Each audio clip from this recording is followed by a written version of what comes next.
आज हम अंतर बताएंगे। कल लास्ट टाइम में हमने प्रोकैरियोटिक यूकैरियोटिक कोशिकाओं के बारे में बात किया था। आज हम कंपैरेटिव तुलनात्मक रूप से अंतर बताएंगे, उस पर आप लोग ध्यान दीजिएगा। हमने पूरे अंतर बताने के लिए 3 पार्ट बनाए हैं, एक लक्षण बनाया, एक प्रोकैरियोटिक, एक यूकैरियोटिक। ये उसके नीचे का पार्ट था, तो साइड में बना दिया। सबसे पहले देखिए कोशिका द्रव्य। कोशिका द्रव्य साइटोप्लाज्म जिसे कहते हैं। प्रोकैरियोटिक में ये पूरे भाग में, पूरे कोशिका में फैले होते हैं। कोशिका द्रव्य कोशिका के संपूर्ण भागों में फैला रहता है।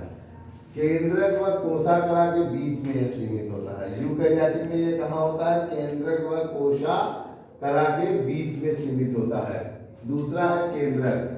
केंद्रक क्या होता है कि प्रारंभिक रूप में तो जो प्रोकैरियोटिक सेल्स हैं उनमें केंद्रक अविकसित होता है, ठीक, जिसको हम लोग न्यूक्लियार्ड नाम देते हैं। क्या नाम देते हैं? न्यूक्लियार्ड। इसमें केंद्रक कला तथा केंद्रिका भी नहीं पाई जाती है, साथ में डीएनए के पास हिस्टोन प्रोटीन नहीं होता है।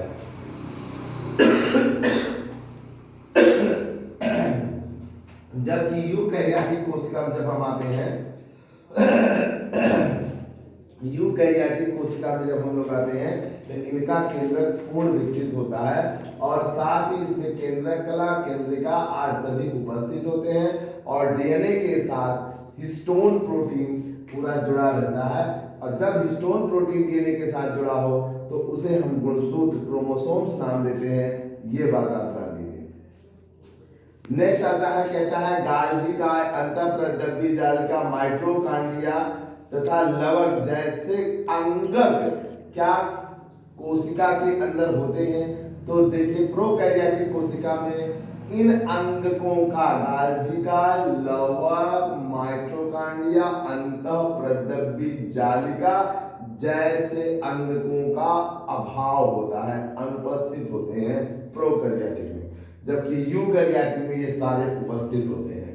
सूत्री तथा अर्धसूत्री विभाजन। सूत्री तथा अर्धसूत्री विभाजन प्रोकैरियोटिक कोशिकाओं में ये दोनों विभाजन नहीं पाए जाते हैं, जबकि यूकैरियोटिक कोशिकाओं में ये दोनों विभाजन पाए जाते हैं। श्वसन, रिस्पायरेशन, जीवद्रव्य कला में यह पाया जाता है, श्वसन प्रोकैरियोटिक में, और यूकैरियोटिक में यह माइटोकॉन्ड्रिया में पाया जाता है। अगला देखते हैं, छठा लक्षण है आपका प्रकाश संश्लेषण। अब प्रोकैरियोटिक कोशिकाओं में हरित लवक तो होता ही नहीं है।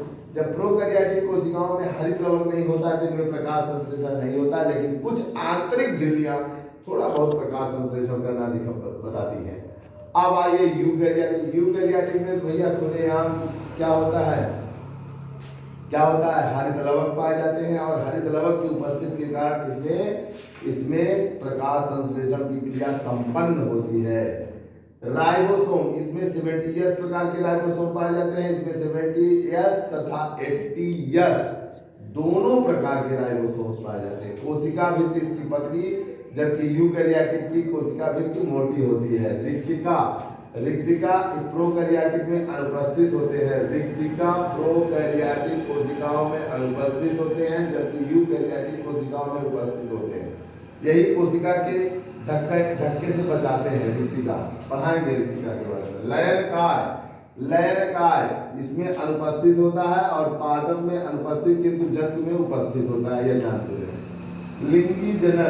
लिंगी जनन में इसमें अनुपस्थित अथवा कम विकसित होता है, उसमें पूर्ण विकसित होता है। इसका उदाहरण है नीली हरी शैवाल, बैक्टीरिया आदि, और इसका उदाहरण है जंतु तथा पादप की सभी कोशिकाएं यूकैरियोटिक होती हैं जो पूर्ण विकसित होती हैं। धन्यवाद बच्चों, आज की वीडियो में यहीं तक, बाकी नेक्स्ट टाइम।